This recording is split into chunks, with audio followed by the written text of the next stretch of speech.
So Tabu was very easy for them.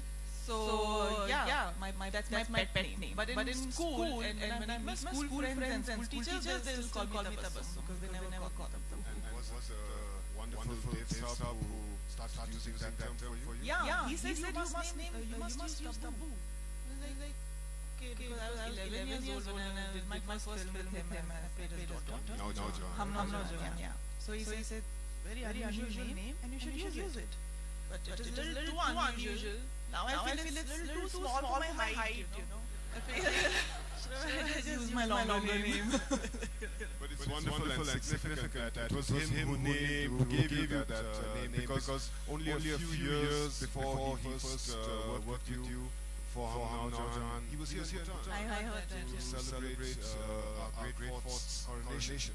So that's very significant. Yes. Nice. Connect me, Dave Saab, and So coming back to your work, what do you expect? What films do you have on the floor?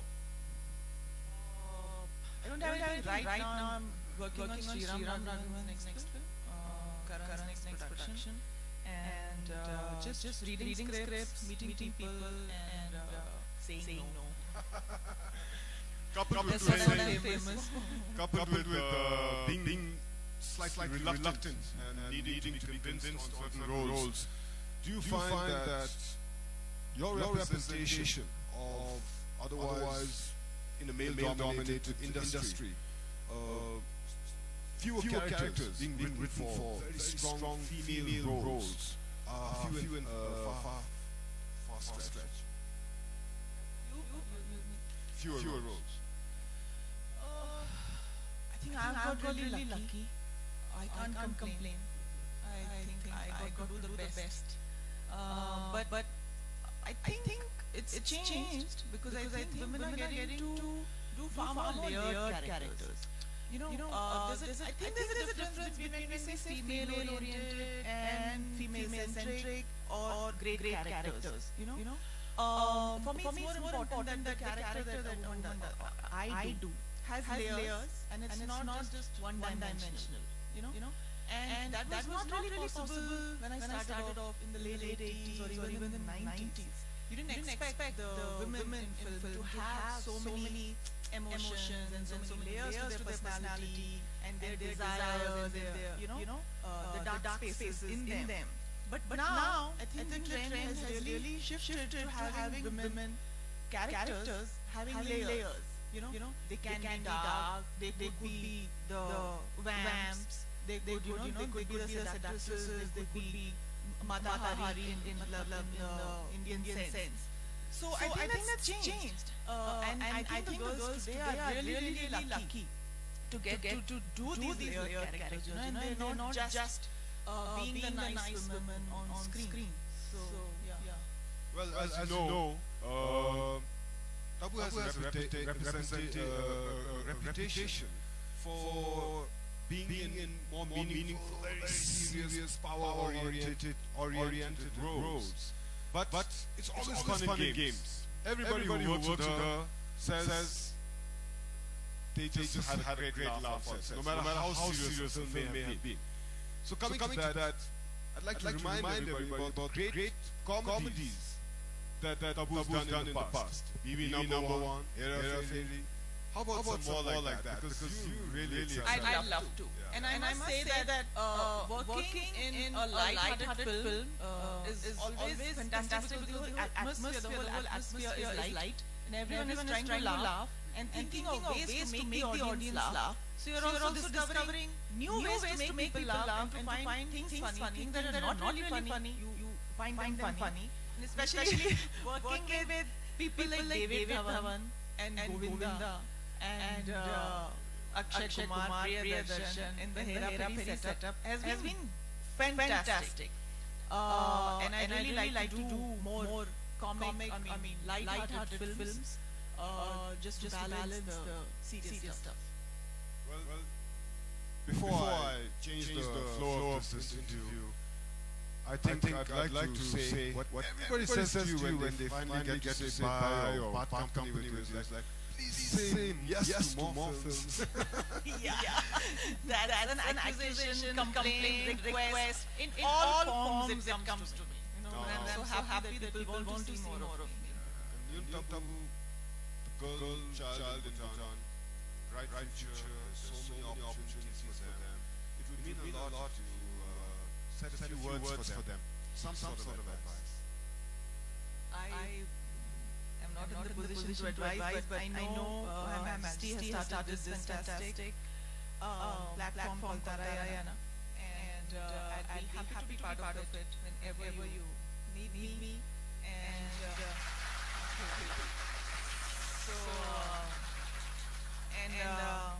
what can I say? These girls are lovely, and I'm sure they'll do fantastically well with people like Her Majesty and all things.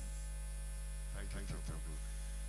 I know everybody is just seething to ask questions, so we'll open it up to the floor, and we'll start with the great Piyush Pandey. You're going to ask me a question? Trick me into it. Surprise. Shock. Okay, all right. Kelly spoke about a lot of films. Some of them very strong actors like Bull, where you had Kapoor and Irfan, both method actors from National School of Drama, and you did a great job. I just want to ask you, how was it like romancing Mr. Bachchan and Nikam, a man twice your age, and you gave him health through the film, in your character. Tell us a little bit about it. Oh my God. So Piyush wants some love advice. That was one of my most memorable experiences, and of course, apart from the character that I was playing, the fact that it was Mr. Bachchan, I don't think I could have fallen in love with a man that age. It was not for Mr. Bachchan, you know. Balki wrote the film for me and him. In fact, you know. So I can just remember great moments, great memories. The fact that Bachchan Saab would want to rehearse everything, and want me to rehearse till one day he gave up on me and said, "Aapko interest nahi hai." He was just fantastic. He was just one of the best people and professionals to work with. Fabulous. Legend. Anybody else? One moment. Wow, we have quite a few. Oh, I didn't see that. Come on, stand up. Greetings, my name is Karma. Hello, Karma. Growing up was your biggest inspiration and why? Oh, so my inspiration. I don't know about growing up, but in my teens, I really looked up to Oprah Winfrey. Yeah, she has a talk show. Correct. And she's done a lot for women and underprivileged people. And she's just an amazing woman. Thank you.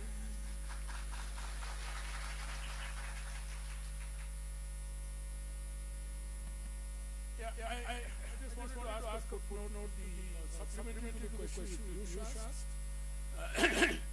In Chinikam, you're another very excellent actor. Your scandalized father, Paresh Rawal. Of course, he was supposed to be younger than my boyfriend. Exactly. But his role was very limited. Not a very great actor that we have. Thank you. I'm getting a tone here where everybody over 12 thinks they have a chance with Tabu. You have to be Amitabh Bachchan again. Come.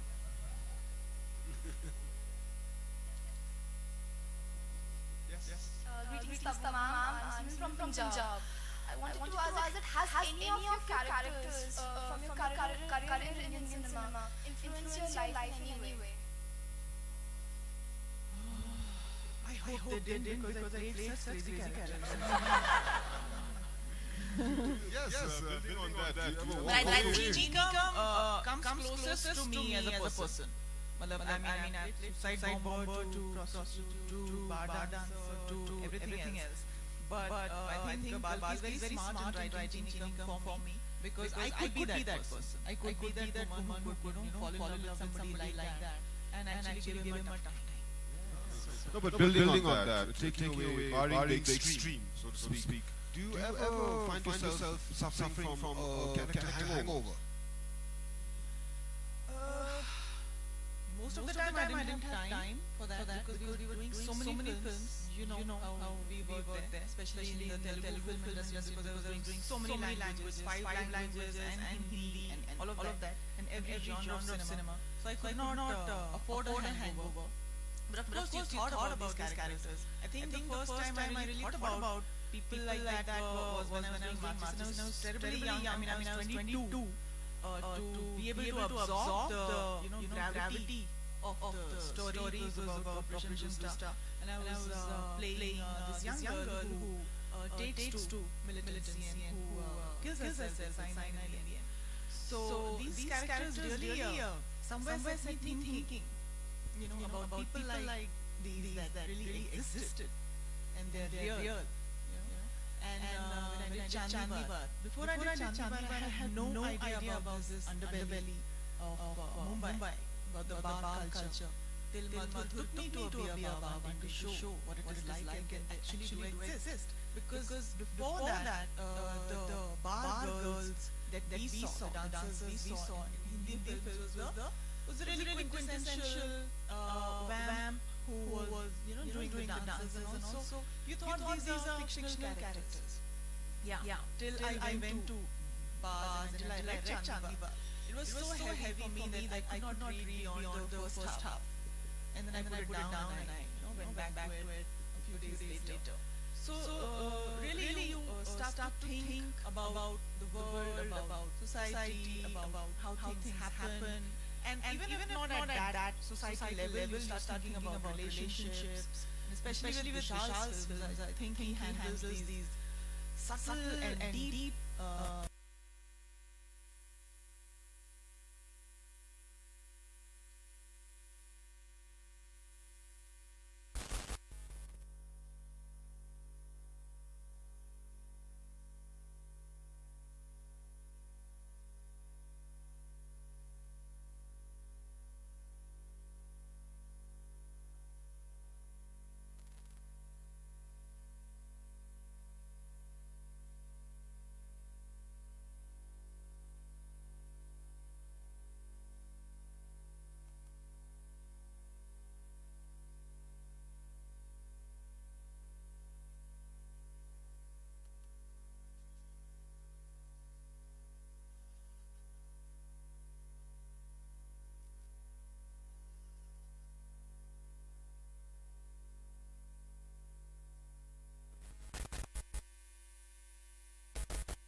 it was torture to know that in 2 weeks I have to go and do this big American film in this book, and I had not completed reading it, and then I didn't want to go back to it, and I just landed up in New York after shooting for a masala Telugu film with Chiranjeevi sir.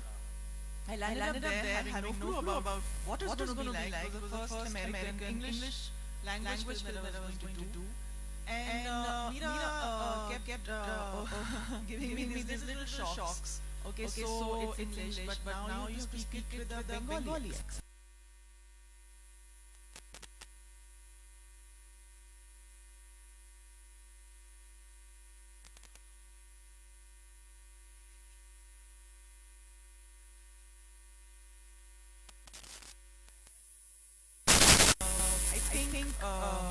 I don't think about all those other factors as much as I do about connecting to the emotional core of the character and their emotional journey. and it was the journey of the parents was so strong and so lyrical and beautiful and poetic and so true to the Indian culture. So I don't think I found it very difficult. Of course, parts of it were difficult. What was a revelation for me was that to express in a foreign language, in a different language, because as much as we converse in English and we've grown up and studied in convents, but when it comes to expressing your deep emotions, there's a distance when you're expressing them in a different language. So, and I always felt that. I felt that there's something amiss. But it was the fact that it was English, it was Bangla, it was so much else that was happening. But I don't know, something just summed it up beautifully, and the journey became so much about parents. And I have a huge set of Bengali friends, and I know the culture, and I'm glad I've done a Bangla film for that. So, I had a glimpse of the culture and language. So I think that helped me a lot. But of course, Meera is fantastic. She gives no instructions.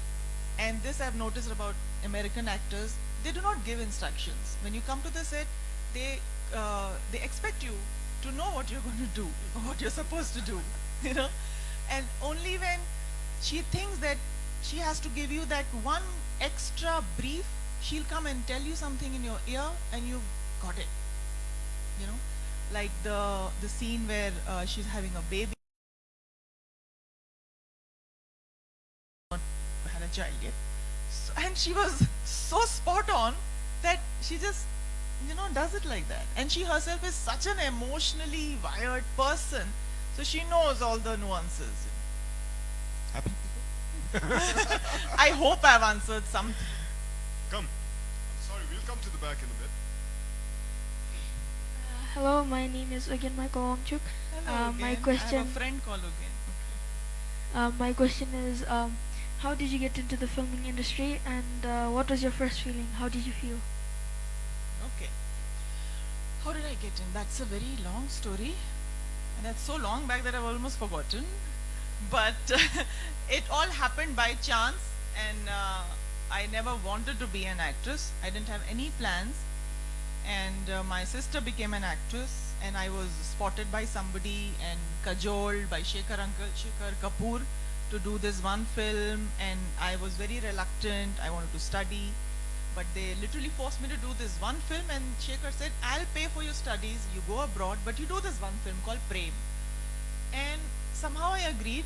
I believed him, which I should not have. He got me into the film and he ran away. 8 years, wasn't it? No, 5 or 6 years. So that's how I got into the movies. And my first day of shooting, I was very nervous. I had to climb down a big staircase because that time every movie had a big staircase. However poor the characters were, the staircases were very big. And the actress always had to come down the staircase without looking down, but also looking very beautiful and very happy and very confident. So that was the worst thing that I got to do. It was the most difficult. Had this gown and I was walking down feeling so nervous, and I had to put this smile on my face. I was cursing everybody, and I was like, this is why I don't want to get into the movies. This is all rubbish. How can you make me do like this? And who walks down the stairs without falling and tripping, without looking down? So that was it.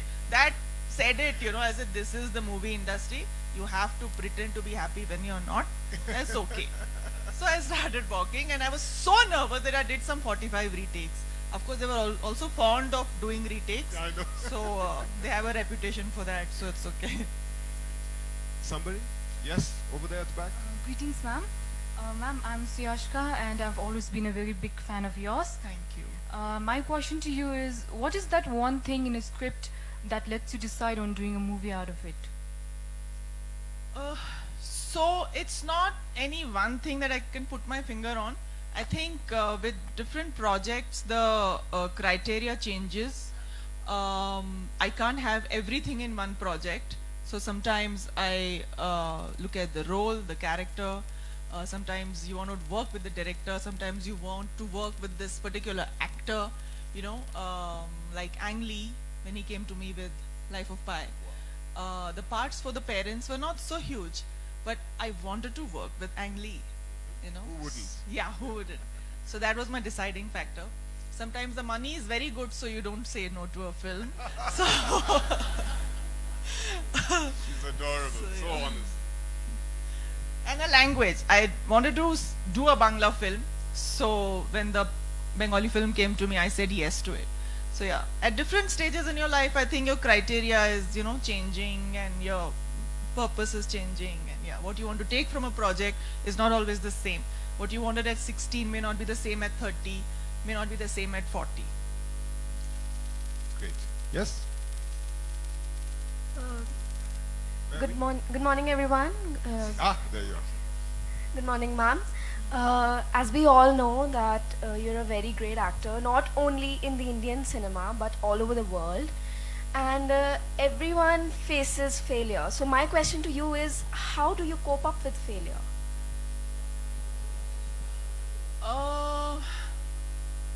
I consider, for me, I think definition of failure is not just when a film flops. Of course, that is a failure, but that's a combined, a group failure, what you call it. But I still don't see that as failure. But I would feel disappointment if I felt that I did not give my best to the role that I was doing or to the job that I was doing. Or when I fail as a person with somebody in a relationship or in a relationship to my work, then I feel disappointment. You can make out that hasn't happened very often. That's what you think. Yes, we had some hands. Sorry, please. Hi Tabu, it's a pleasure being here with you. My question to you is, do you think that as an actress, your roles provided you an outlet to voice out your inner feelings, or to do things you wanted to do, or to voice out your perceptions about concerns and issues socially or otherwise? Most certainly. My feelings and emotions, for sure. The script is not mine. I mean, the director is the storyteller. So what he's saying about the world or society or the issues are really his perception or his voice. But if I have believed in it, like we were talking about Chandni Bar or Maqbool or Haider, then it has really worked well both ways. In continuation with the same, in this recent movie of yours, Haider, what I like the best is that though it was shown that your loyalties towards your partner they were there, but still, your desire as a woman and your feelings as a woman, that you portrayed so well. So, I mean, how could you do that? They are all in me, that's why.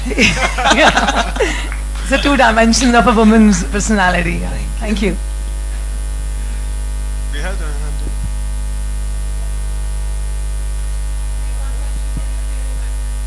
Good morning, ma'am. I would like to know, is there any role that you're still waiting in your life, like you really want to play that role? Any role from any book which you've read recently, or you just are waiting for the right person to approach you with that role? I don't know about a particular character, but I would love to play a warrior in some film. Yeah, I think I would have looked good also. Come, first, why don't you? Thank you. Hello, Tabu. A really big fan of yours. And firstly, I would like to say that you were outstanding in Haider as well as Chinikam. And my question to you is that, do you feel that the real essence of acting in drama and theatre has somewhere or the other been overtaken by attributes like, glamour or masala, as we call it? This has been witnessed in the upcoming films that are being made in today's scenario. So what are your views on that? Well, I'm not really familiar with theatre because my world is cinema and film. You can sit down. Film and film acting. So I really don't have the correct answer for that. But I must say that theatre and film are completely different mediums of acting. And if you ask the actors, those who have acted in theater and film will also say that it's a completely different medium, you know. So I don't think there's a comparison, but film acting is film acting. Now it's not just Indian cinema. As you all know, Tabu speaks 5 different languages, and she's impacted regional cinema around India equally. Telugu cinema, Malayalam, Tamil, Bengali. And with these films, have you been getting more offers regionally? Because I do know that you're missed in Telugu cinema very much. Yeah, I get a lot of offers in Telugu still. And the funny part is, and the interesting part of my journey in doing these different languages was that every South Indian language or every language in India in the film industry has a particular essence, character about them. I'm sure you know. The Telugu cinema is more leaning towards glamour, entertainment, you know, the larger than life films. I just show up and say, kill him, kill her, yeah. He does all those kind of films. Unrealistic villain. No, but for you, it's, you know, they want you to embody so much more, right? In Telugu films, it's a little different. It's not so serious and heavy. Malayalam cinema is more serious, and because they have such a huge impact of literature on their films, they are more realistic, so as to say. We finished shooting a Malayalam film in 14 days, you know. And Tamil cinema is totally different, you know. So, and after doing all this, you understand that every film industry has its own strong points and characters, and how different they are all from each other. You know, yeah. Sir. Good morning, everybody, and particularly Tabuji. Just before this session, there was discussion on the novel written by Ambassador Verma, and there was a team of producers, directors, and in that director's name was Vishal Bhardwaj, sir has mentioned, and in 2 or 3 of your films you have done with Vishal Bhardwaj. So my question is, can we hope to see Tabuji as Tara of that? Sir, you have to recommend me to those producers. Well, there you have it. You were approached first. I hope so. Your Majesty, thank you for I want to visiting. say, no, before we conclude it, I want to thank Her Majesty, Vasundhara Raje ji. It's an honor to speak here. You, sir. You sprang a surprise on me. But, Your Majesty, I'm so honored to be a part of this. I never thought that it'll be like this. I've never been to a literary fest, I mean just for an hour in Kolkata, but this has been so wonderful. And thank you so much for hosting me, and Vasundhara ji, thank you. You're fantastic. You're fantastic. It's an honor. We want more examples of women like you. Really.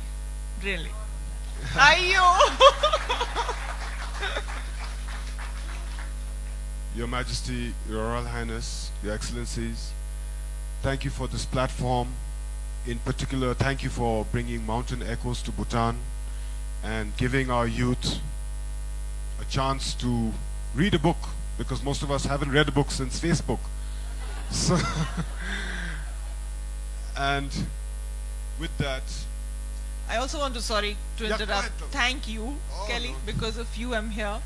Karma, thank you very much for taking such excellent care of me. And all the people of Bhutan, the monks who have been teaching me relentlessly, and everybody in the monastery, in the hotel, thank you very much. this morning I was thinking about your name, Tabu. And I said, should I, for the first time in my life, actually call her Tabasum? But you know something, I think I can make it work. Because in Dzongkha, I want to romanticize your name and wish you with this farewell that your name, Taba, ever in Dzongkha, and Sum, 3. So may your career and your life be 3 times eternity, okay? Thank you. Thank you very much.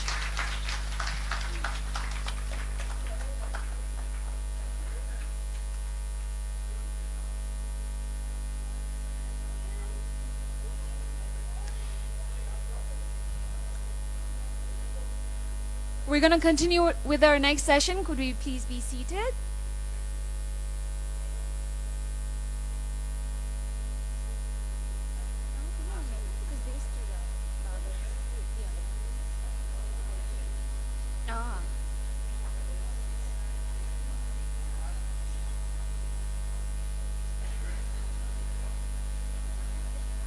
All right.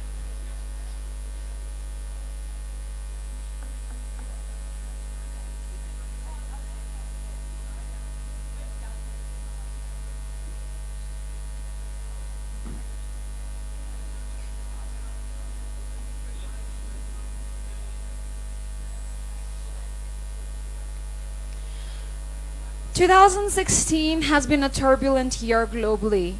Accelerating terror attacks, Brexit, the rise of divisive political figures like Trump, economic fault lines, racial and communal tensions have thrown the world off balance. The panelists, bringing their unique perspectives, discuss the changing world and will attempt to see what the future holds for us. Could I have on stage Çiler İlhan, Sadaf Saaz, Bharat Bhushan, and Max Rodenbeck in conversation with Patrick French. Ladies and gentlemen, this is Present Tense, Understanding Our Times.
Well, good afternoon. It's a delight to be back in Bhutan and back at Mountain Echoes again.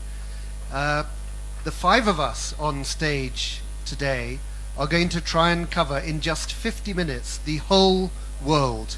Not the whole universe, that would be too much, but we're going to try and span somehow the whole world. And in particular look at the interconnectivity of events that in many cases in 2016 appear to be quite threatening globally. And I think that maybe one way to think about this in opening is to remember that there's nothing new about globalization. If you think of a figure like Padmasambhav Guru Rinpoche, he was born in what is now Swat in Pakistan. He traveled in India, in the Himalayas. He traveled through Bhutan and brought his teachings here. So the idea of people ranging far and wide is something that has always happened. It's just that today it's instantaneous.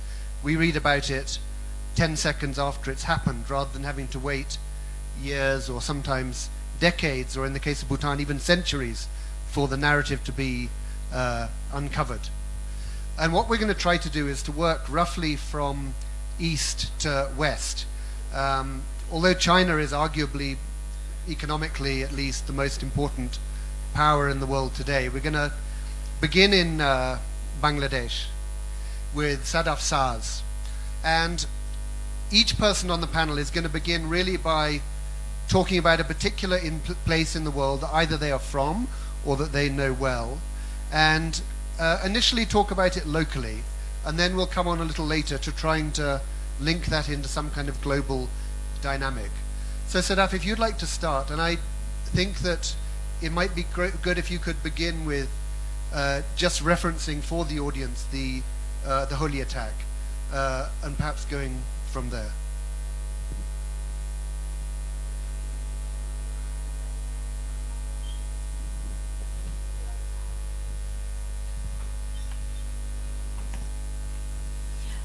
Good afternoon, everyone. It's my great honor, actually, to be here in Bhutan, from a country very close, less than an hour by plane, came direct by Druk Airlines. Just before I mention what happened recently in Bangladesh, Bangladesh is part of the greater subcontinent that we all come from. As you know, in 1947, we became part of Pakistan, which was a country which was formed on the basis, divided by the British, on religion. But due to circumstances which I'm sure you're all aware of, in 1971, we emerged as an independent nation based on secular values, values of equality and tolerance, and the impetus behind that was actually language, and so it's even more poignant being here today at a literature festival talking to you about Bangladesh. For me, I grew up in England, but I've been in Bangladesh for over 20 years now. Traveled throughout, and I'm I feel very rooted to a place which goes back centuries. It's part of the ancient Indian civilization, but it's also a new country with a lot of hope, innovation, energy, based on a very pluralistic and syncretic history, where in fact Buddhism, modern Buddhism in Tibet probably started from Atish Dipankar, coming from what is now Bangladesh, to take Buddhist teachings. And from the 8th century to the 13th century, our first written texts were actually Buddhist texts. And then so we had Hinduism, we have animism, and then Sufi saints came and settled in Bangladesh. So we are amalgam of a very rich cultural heritage, of literature and oral traditions as well. And so in 1971 we formed, but from there, what we sort of call a kind of long war of Bangladesh, there were elements there that still believed in certain kind of extreme religious ways that they wanted to influence the formation of Bangladesh, and we just feel in recent years this has been coming to light. But the sad thing, I think, from 2013 to the present day, we've had killings of writers, and we've had a huge tradition in Bengal of freedom of expression, poetry, writing of all sorts, and so the killing of writers in Bangladesh has been a huge shock, I think, to the nation. And I think we were silent for too long, and the government was very slow to take on this battle. But on the 1st July, we had a horrific attack in Bhushan, Dhaka, where a small group of privileged, our own privileged children came and attacked us. And killed foreigners and Bangladeshi citizens too, in the name of an extremist Islamic group, ISIS. And I think the whole nation has been strong to come out and say that it's not to do with the Islam that's in Bangladesh, and there's been a pushback. Can I just ask a quick side question, which is, did it feel like a turning point, or did it feel like something that could be rejected and was not going to change what Bangladesh is? I think when it happened, I was devastated, everybody was devastated. We felt it might be the turning point that we never thought would happen in Bangladesh. Because if you live in Bangladesh, you don't associate that with Bangladesh. But I think, it's turned out to be as something which everybody has rejected. Even the far-right Islamic groups have rejected that kind of attack as being something that is part of what they call Islam. Thank you. I'm going to turn now to Bharat Bhushan.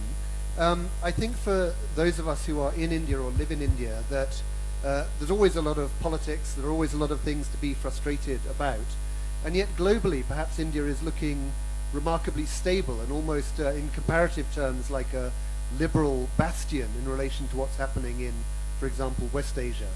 Do you think that's a caricature of how India is? I would actually beg to differ with you. India may look stable from outside, but internally we are passing through turbulent times. Sadaf began with independence. Let me also say quickly about independence that in 1947, when India got partitioned into Pakistan and what is today's India, there was great temptation in our Constituent Assembly to declare India a Hindu state, because Pakistan had after all become homeland for Muslims. It did not happen. And those high values are not being held up today. Today we see a resurgence of Hinduism. We see resurgence of cow vigilantism, where people want to go and protect cows and kill all those whose family business has been to dispose of cow carcasses. There is liberals are under attack. Orwellian newspeak has come into being. Secular people are called pseudo-secularists. Liberals are called pseudo-liberals. And the Nehruvian liberal legacy is being deconstructed. That is why I would disagree with you. But when you look west, Pakistan, Afghanistan, or further west, do you not then think, well, in some ways we're quite lucky in India? Actually, when I look west, I get frightened, and I say, are we becoming like them? Are we headed there? I'll give you an example. Only yesterday in the Haryana Legislative Assembly, they invited a religious leader, a Jain Muni, to address the members of the Legislative Assembly. Unthinkable.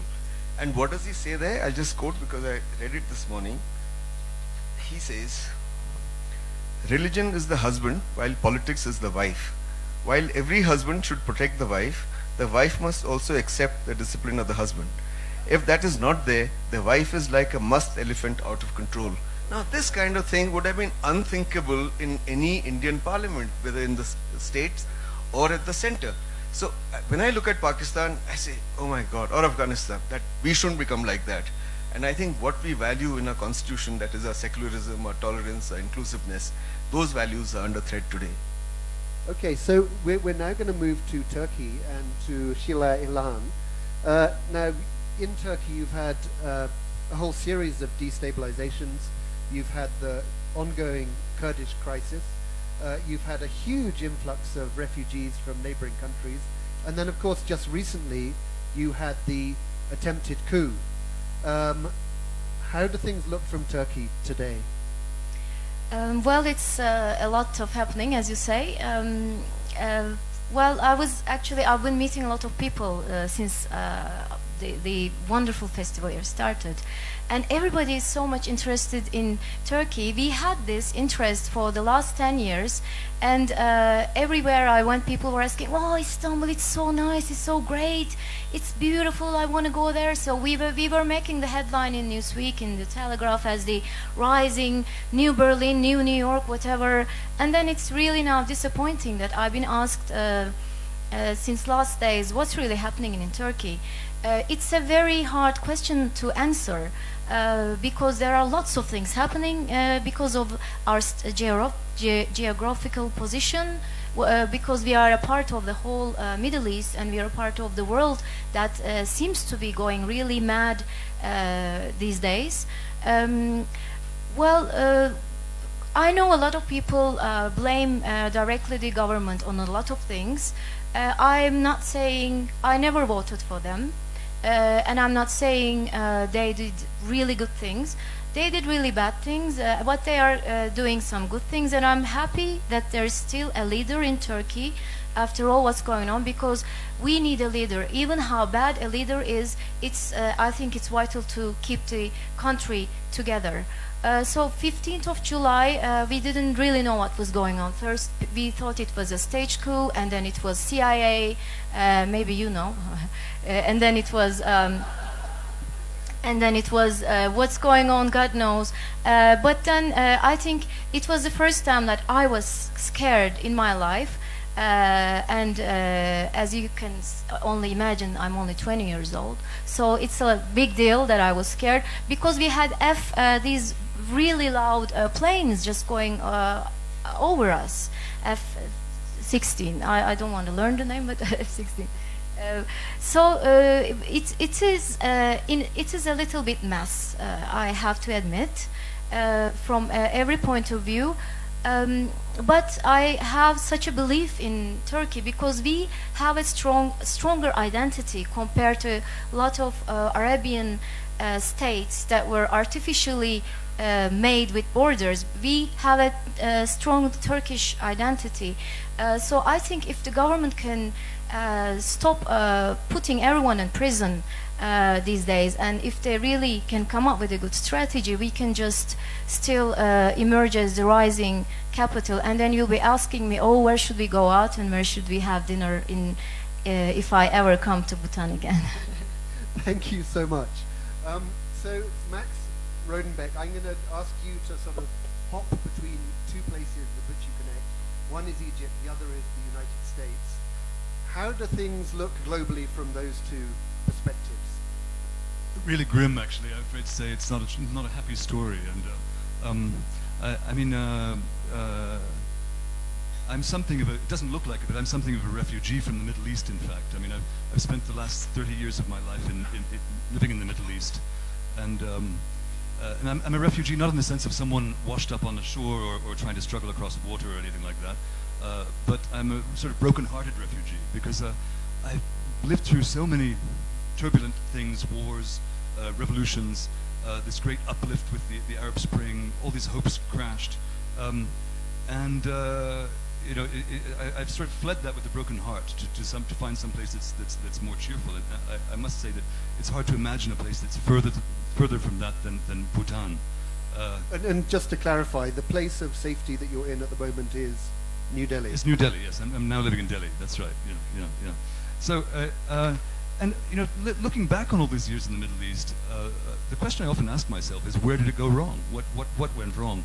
And it really is hard to find a particular thing because there are many reasons. But I sort of often think back to one incident, or not even incident, just a little memory, small thing. I have a house outside of Cairo in a village in Egypt, and I noticed that the sermons in the local mosque every Friday would get angrier and angrier and angrier. And I mean, there was one particular sermon where the imam's voice rose to such a crescendo, and what he was shouting was to send a curse on the infidels, and the curse that he wanted to send was sexual disease. It was just such a shocking thing in a little village in the countryside to have the leader of the local religion shouting this, at his flock. And it was that sort of anger which is really kind of, quite disturbing. And a lot of what you see in the Middle East these days is a result of that kind of anger expressed in that particular way. It's not so much about Islam, it's about the fashion for this sort of anger. And I mean, I think something that connects a place like Egypt and the rest of the Middle East, and indeed Turkey as well, and actually India as well, is this kind of strange wave of anger passing over the world. I mean, it's a strangely angry world. You're lucky in Bhutan you don't have to live in this, but if you look out the window and look down the hill, there's an awful lot of anger there, and it's sort of built up in a very peculiar way. So that's a good seed, I think, to Donald Trump in America. Yeah, exactly, yeah. That's precisely, because what does Donald Trump represent but a man who channels anger? And it's a rather irrational anger. I mean, I can remember another little thing. I think Barack Obama made a comment about some of these police killings of black people in America. And Trump's response to that was, "Did you see the anger on his face? Did you see the anger on Obama's face when he said that?" And here's this pink person with a popping face, talking about the anger on this other man's face. But he is expressing something, and it's quite. I think it's a crucial thing for writers right now and people in our profession to sort of find out what are the sources of this anger and try to understand it. A little psychoanalysis of the world. Thank you, Max. So just to sort of drop one more thing into the pond, of course, in the United Kingdom, not I, but we collectively voted for Brexit, for escape from the European Union.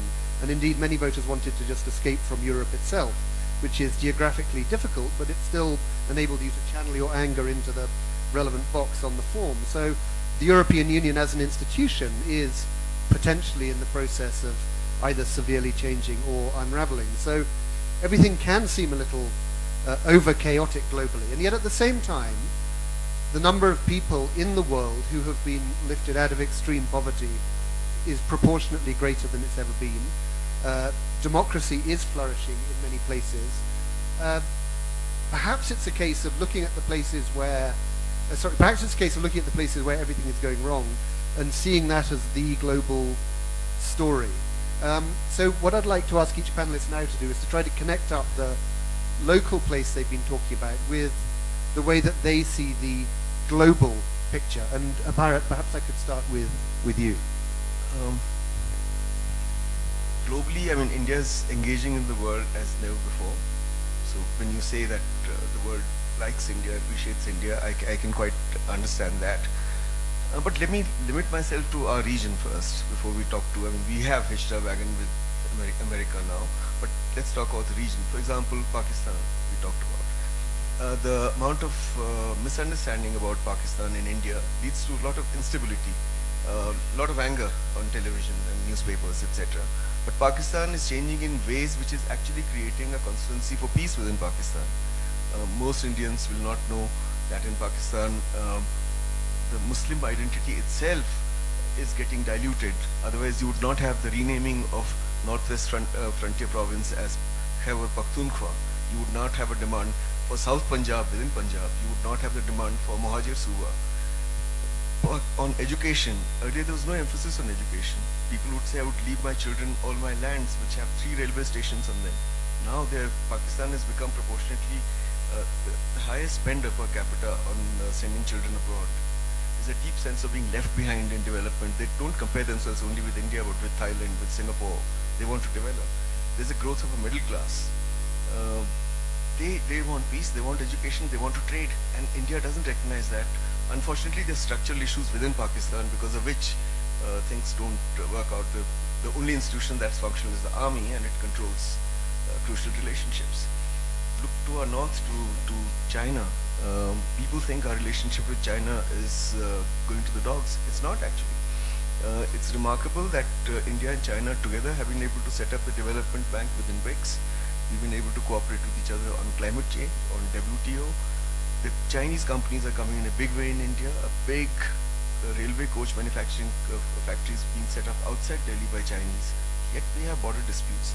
So just as US sees the value in Chinese relationship, despite differences, so does India. So the world around us, if it is unstable, including Nepal, is because of structural reasons within and historical reasons. It's not because suddenly things have gone awry. Bangladesh, if I'm permitted to say something, Bangladesh is unstable not because of anybody else's doing, but because of structural reasons. There are these 2 ladies who fight a zero-sum game. The space has shrunk completely in Bangladesh. The government that is in power, more than 50% of the seats were uncontested seats. The major opposition party boycotted the election. So that space is being taken up by extremists. So there are structural reasons for this instability, and internal reasons, not necessarily global. And if you were to widen out to a global perspective from that, do you think in fact there is greater cooperation, for example, between India and China and other countries than appears to be the case simply from reading the front pages of newspapers? Well, there is competition, but there is also cooperation. So with China, for example, I've listed the cooperative steps. But there is competition also for regional influence, for the fact that China has set up the China-Pakistan economic corridor, calling it a cooperative venture, but not consulting India at all. So if you have a huge venture which is cooperative, which is impacts India's interests, then you should have taken India into confidence. Clearly it's a strategic venture, so therefore we are in competition with them for influence. South China Sea, 55% of our trade passes through South China Sea. Now that can't be dependent on the generosity of a third country, China. So therefore we compete with them, and we are participating in the pivot to Asia with the US, have signed a joint vision with them for Asia Pacific and the Indian Ocean. So there's competition as well as cooperation. Thank you. I want to just interject that Bharat Bhushan is the only person on the panel who appears over several pages in my biography of V.S. Naipaul, The World is What It Is. And he makes his first appearance as a schoolboy at Mayo College, taking the distinguished writer on a trip. And they then have a highly entertaining encounter, which I won't regale you with now. when they're both a little older. Sadaf, if I can go to you now and also ask you, because as you mentioned, and as the sharp-eared listeners will have picked up, we both have the British accent. So do you want to sort of try to connect Bangladesh more widely and then speak a little about the UK and how that now looks compared to when you were growing up?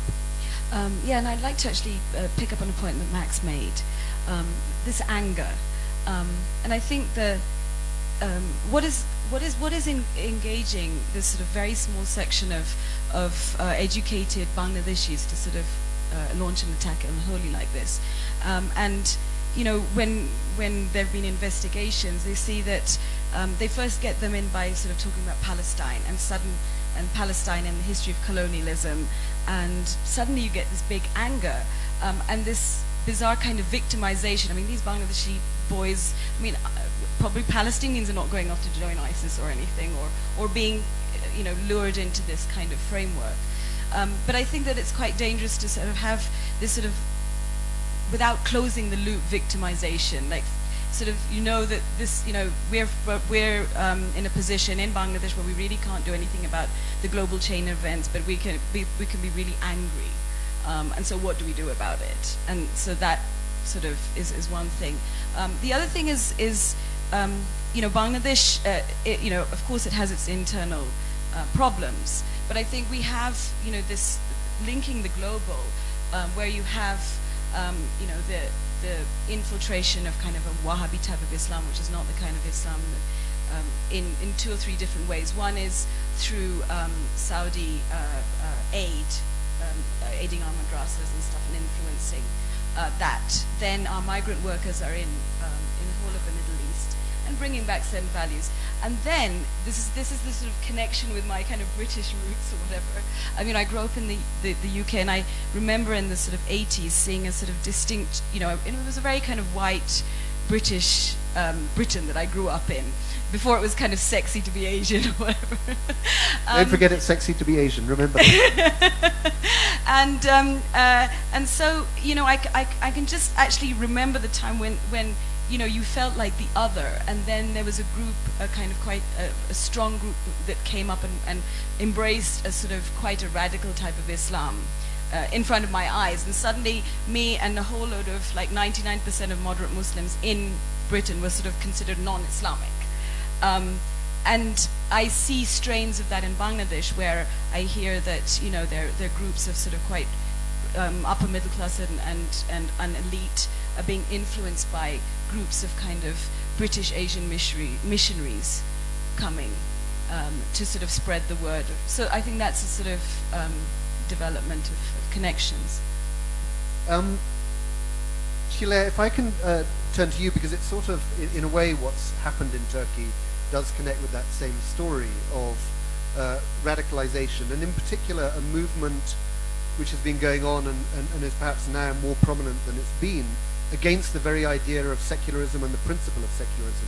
And, you know, if you look at the 20th century history of Turkey, it is quite similar to the history of India, this kind of enforced idea of secularism, which people, even today, all these decades later, are complaining against and fighting against. Do you think that that Ataturk vision, which is now, what, sort of 80, 90 years old, is fatally damaged? Or is it actually quite deeply embedded but just going through a tough phase? I will answer it in detail, and then shortly in detail, and then come to the global point. But there is one more thing that's been keeping me busy since the morning. Why I didn't bring my black sneakers that would match my outfit better? Okay, since I cannot solve that problem, I'm going to jump to your question. So we still think about normal things in Turkey, you know, not only what's going to happen to us. I know it might look different from outside. We are a secular country, but you cannot change the mind of the people in 80 years. And what Ataturk did, he was a great man. I think he did the right thing to build a secular state. But then what happened, all the governments who came after him, it was just this really elitist, even snobbish politics that really ignored some part of Turkey who was more undereducated and who was more who needed maybe more education but were not supported. Even I am very lucky to be an educated person from university and going all these schools, but we had this temptation.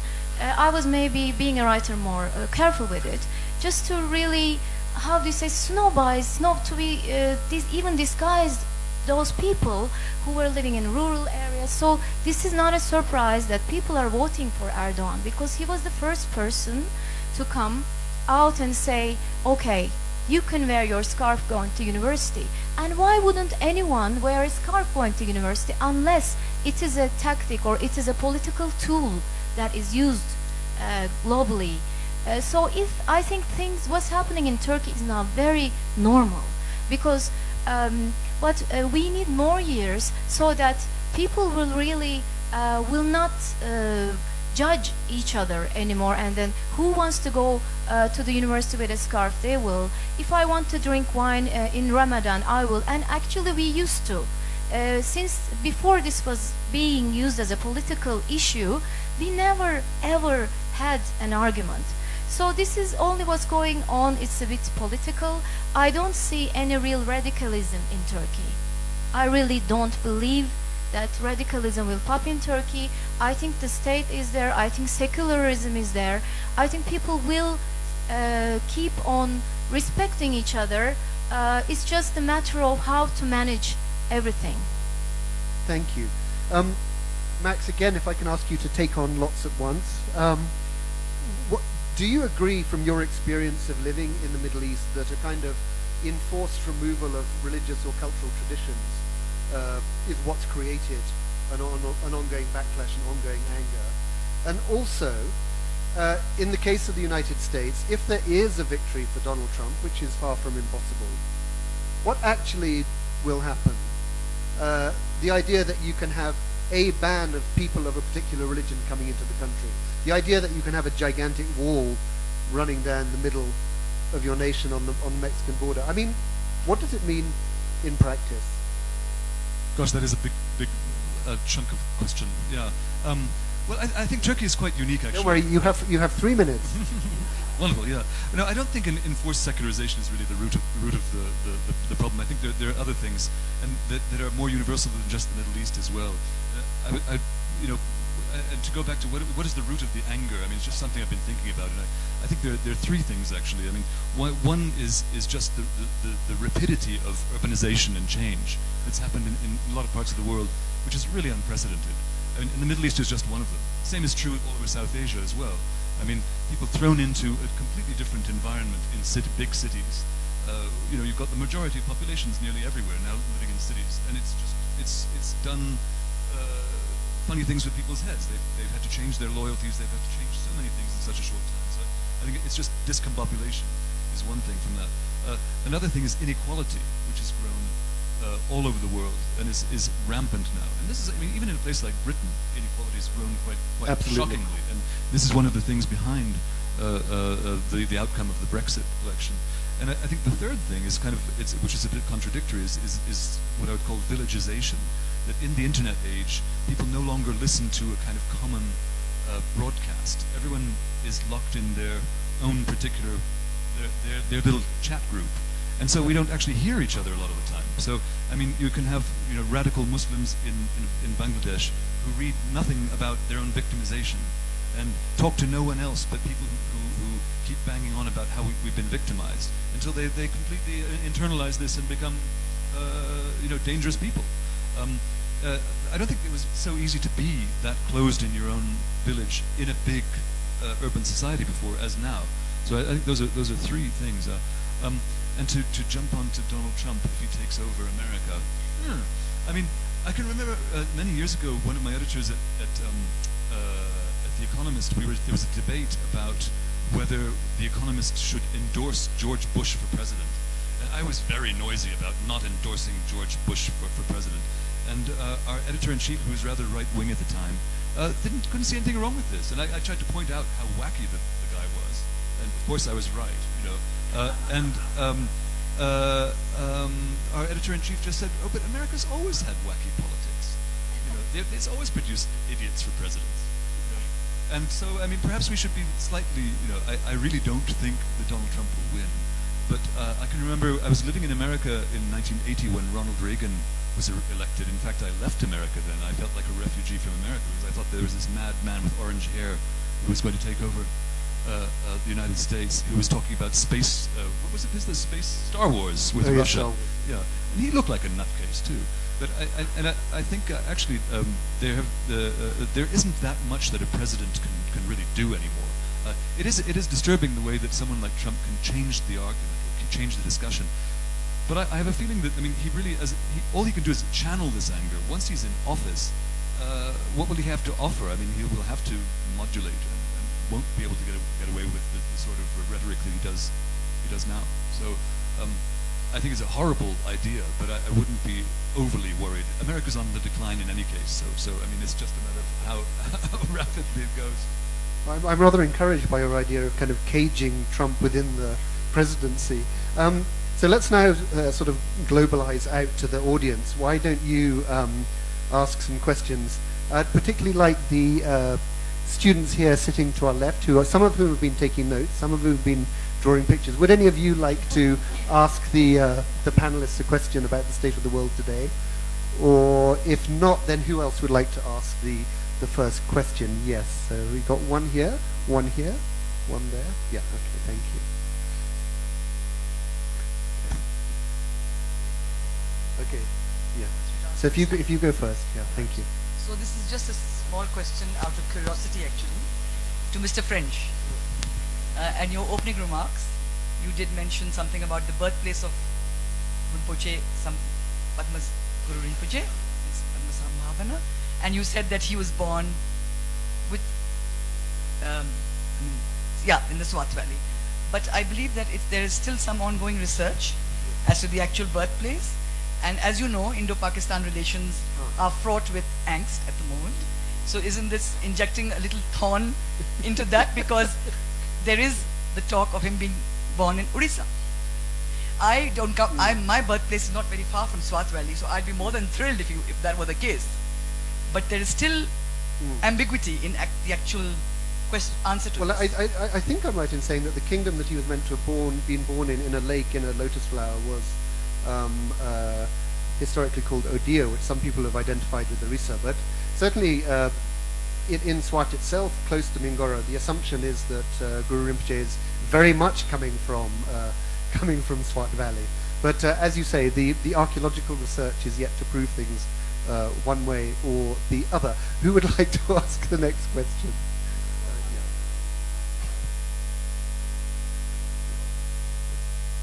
I'm Abhishek and I'm from Lomeridian Bharat. Actually, I would like to ask this question to the entire panel here because throughout this last 15 odd minutes, the word secular has been coming over and over again. What's the definition of secular now? Because when you say secular, and if you see at India where a Muslim is lynched and is killed because he was, it's not confirmed he was eating beef, or you go to Bangladesh where a Hindu priest is killed because he was saying his prayers, or if you go to Turkey where... Thank you. Okay, so this is a very important question about what secularism actually means in different places. Let's fold in a couple more questions, another one here, and we'll maybe take them together because they're quite likely to connect one to the next. Thank you. If you'd like to stand up, sir.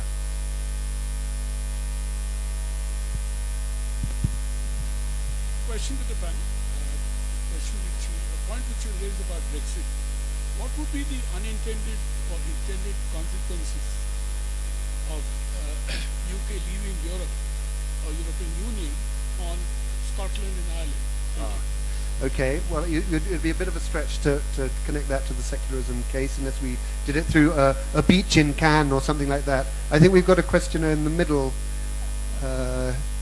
Dr. Evans.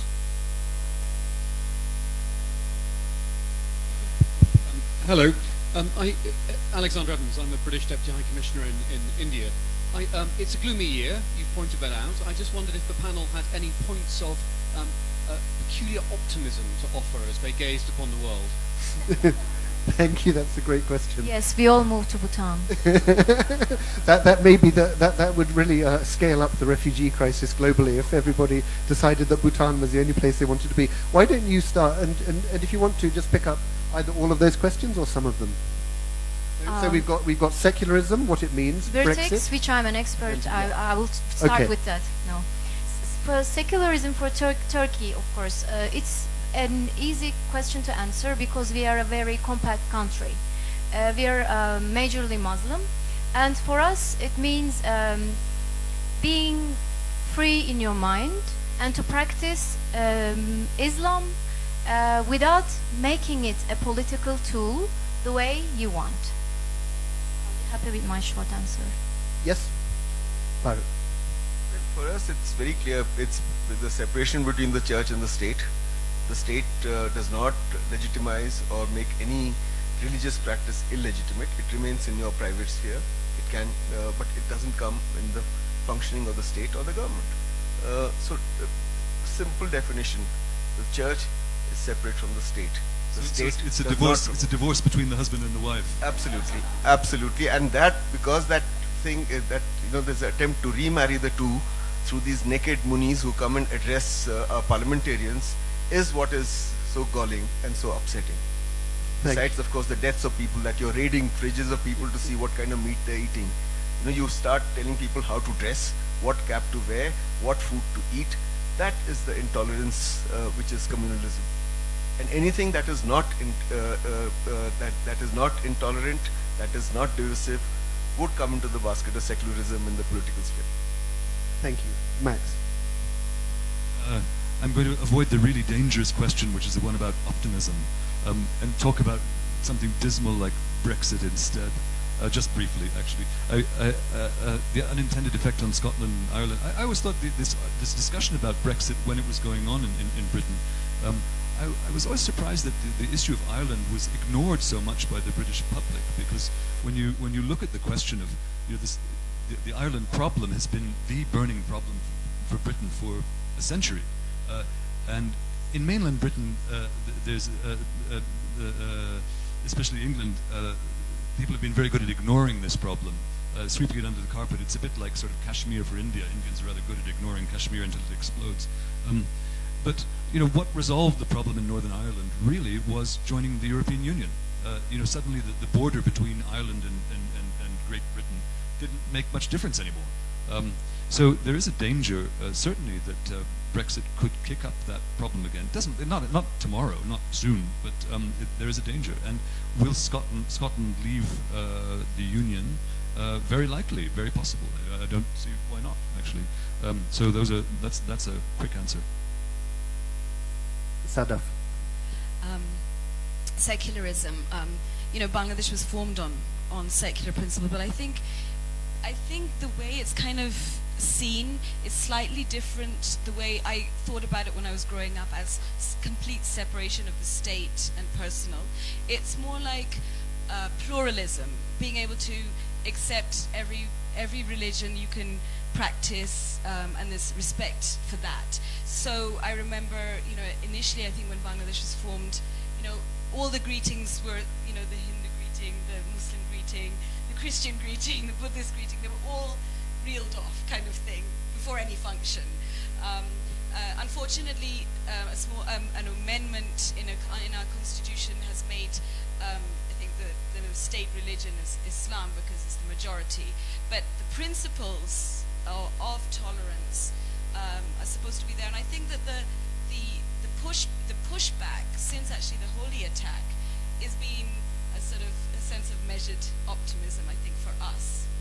That basically people are talking about it now, people are disgusted with what's happened, people are like now sort of saying what has gone wrong, this is not what we're about. So Thank you. I think we have an opportunity for a few more questions before the end. Just to touch on the matter of Brexit, I mean the other thing connected to the question of Ireland and Scotland, and in particular Ireland, which Max answered, is that the Anglo-Irish agreement in the 1990s was one of those examples of countries or peoples that had been fighting with one another for centuries. There were deep loathings and hatreds and irreconcilable problems which under that agreement, both sides giving a little ground, have resulted in comparative peace in Ireland in this century. And the idea that that could be unraveled because of a speculative vote to leave the European Union is something that is very, very unnerving, I think. You know, but it's a cliche that you only have to make peace with your enemies. But I mean, the way that you've got politicians who would not even, who would certainly not shake each other's hands, who were functioning for this century in the same government, is an extraordinary peace agreement. And let's just hope that endures. So, Omer, do you want to ask the first question?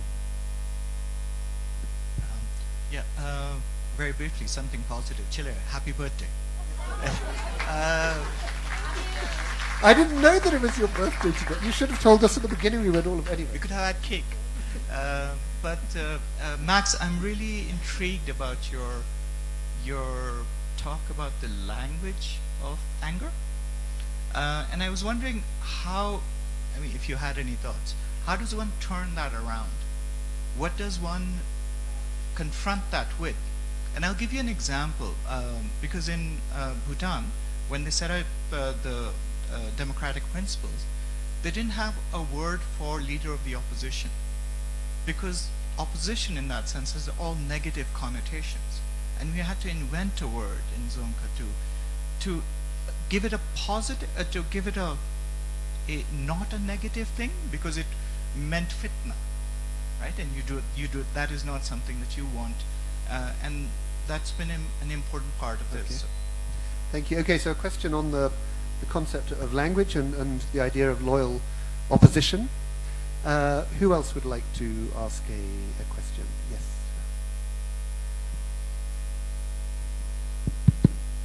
I am Brigadier from Indian Army, and I would like to answer on an unfinished portion of the secularism that got discussed, which unfortunately has portrayed India in the August gathering into a slightly, I will say, a distorted image, which is not exactly what the true India is.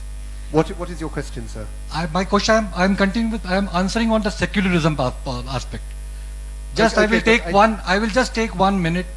Secular word, when I look as an acronym, for a true Indian like me, it stands for, S stands for sincerity of purpose, C stands for caring attitude, U stands for universal acceptance, L stands for loyalty towards humanity, A stands for adaptability, and R stands for resilience. Thank you very much. This is what I feel secularism is all about. Thank you. To continue talking to Bharat Bhushan after the event.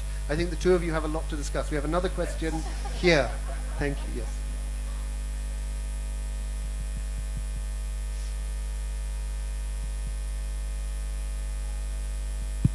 Yeah, it's live. Thank you. Sorry for that. My name is Kumar Tikku. I have a question for Chile. And I'm trying to get an answer from you on this whole secularism question. Chile, today, your country hosts arguably the largest number of refugees in the world, close to 3 million. That was an honor reserved for Pakistan for many years. And we do know that, you know, that stock of a foreign population in a very long protracted crisis can be a recipe for completely changing the fabric of how you've lived all your years. So do you have are you kind of aware of the risks of this protracted politics of radicalism and divisiveness with Syria, and how that will impact your secular fabric of the country? Thank you very much. Okay, those are, so we've got secularism, we've got radicalism, we've got language. Sadaf, why don't we start with you and then work around, and then I'll close with a question about Bhutan for all of the panelists. Is there?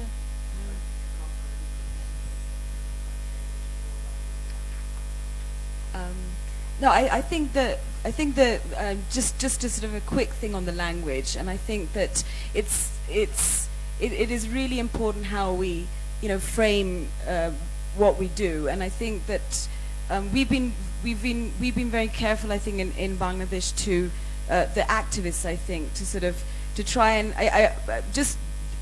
I think just one contentious thing I want to say: radical Islam. A very religious, deeply religious Islamic friend of mine said, "You're giving strength to ISIS by calling it radical Islam. It's not Islam." So language is kind of used in all sorts of ways. I'll address Amir's question directly about how to confront the language of anger. It's really difficult. I mean, it really is difficult. And in fact, I mean, if you look at something like the vote on Brexit, this really was a very sort of, cut and dried argument between anger or emotion and, very logical arguments. And Europe was a very boring, unsexy thing. And on the other side, you have adventure, dynamism, potential, and so to actually confront the angriness of the pro-Brexit people was a very difficult thing to do. It just doesn't work. I mean, at one point, in one of these discussions, someone just stood up and said, "Enough of experts. We've had enough listening to experts." And the public agreed. They didn't want to listen to experts. They wanted to listen to dreams, and anger is a way of expressing this sort of thing. So it is difficult. You have to reply to anger with some other emotion, I think. If I could just go on for a little bit, because I've had time to think about the optimism question slightly. And so I can think of two things that are optimistic, and one is something we've mentioned before, which is that Asia is sexy. We said Asian ladies are sexy, of course, but I think that Asia is going somewhere. I mean, coming from the Western world, whether it's the Middle East, very badly named part of the world, it should be called perhaps the Middle West. On the way to the West, you look west from here, and it's pretty grim. But you look east from here, there's a danger of how to manage rising China. But actually, the overall picture of India, and further east is actually rather positive right now. So I think that's a generally optimistic. There's room for optimism, and there's one other optimistic thing, which is that since it's Çiler's birthday, she's let us know what she wants for her birthday, which is black sneakers. No, I have them there just at home. I want world peace. I mean it. I really do. Thank you. That was lovely. Do you want to answer the other point? Coming to the question with Syrians, I had many Syrian friends. They are one of the most wonderful people I met. I don't believe among the refugees that came to Turkey there are many radicals in the term that Sadaf was describing it. They are, even if they're Muslims, they are usually moderate Muslims. And I don't see a danger in Turkey being radicalized. Once again, I'm really saying that, and I hope I'm right. But it's true that Syrians will get a citizenship. They will vote for Erdogan, who stands as a symbol to conservative party. His party is not a radical party, and I'm saying this over and over again. And those Syrians given a citizenship will vote for him, and things might change economically, which is already happening with new cheap, sorry to say, but cheap labor and things going around economically, but I don't see it being radicalized in religion sense. List to do now, and Bharat, maybe you can, if you want to, answer the earlier question in this. I want to come away with the idea of learnings, as President Obama often says. Each of you have spent time in Bhutan. It is very different from, in my experience, pretty much any other society that I know. What do you come away with from your time in Bhutan that you feel is transferable to other parts of the world as a way of living? Please. It's a very simple question to answer. To me, I think what Bhutan symbolizes is that Bhutanese monarchy earlier, Bhutanese democracy now, has always cared for the ordinary citizen. Okay? I would think that our democracy would one day care for our ordinary citizens. This discussion about secularism, etc., at one level is quite bogus, because it's very nice to argue. We can all make fancy arguments, and it does result in intolerance. But what matters is what happens to the poorest of the poor. 2 weeks ago, we had this ghastly incident of a tribal carrying his wife's dead body on his shoulder for 10 kilometers because he couldn't get an ambulance, and nobody bothered till somebody actually showed it on television, and then everybody came up with money and a car and this and that. So I want that person to be happy. I want the poorest of the poor in India, the most marginalized, irrespective of his religion, irrespective of his beliefs, to be happy. And that is the lesson that Bhutan gives us. Thank you. Çiler. To me, it's a sense of stillness and peace that stands separate from the rest of the world, where we rush and where we do the same things, looking at internet, iPhones, getting American sneakers, and all. So it's a sense of stillness that keeps what is vital in it, humanity. Thank you. Max. Well, first I would recommend Chinese sneakers, actually.